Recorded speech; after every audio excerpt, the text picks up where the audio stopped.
Hello मेरे दोस्तों, चलिए आज की वीडियो में हम लिखेंगे पुराने ज़माने के अंदाज़ में अल्लाह के 99 नाम में से एक नाम अल-हाफिज़, जिसका मतलब है पुस्त करने वाला। अगर आप भी चाहते हैं अपने नाम को या कोई शेर को कॉलीग्राफी कराना तो ज़रूर कमेंट कीजिए, लाइक एंड सब्सक्राइब कीजिए। तो चलिए स्टार्ट करते हैं।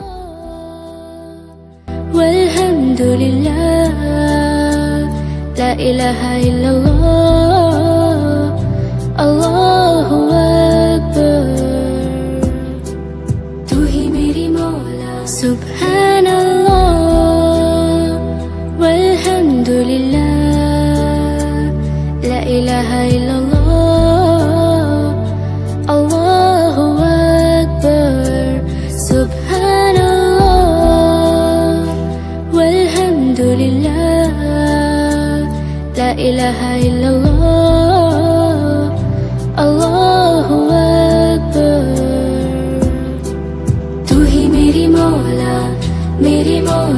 तू ही मेरी मौला,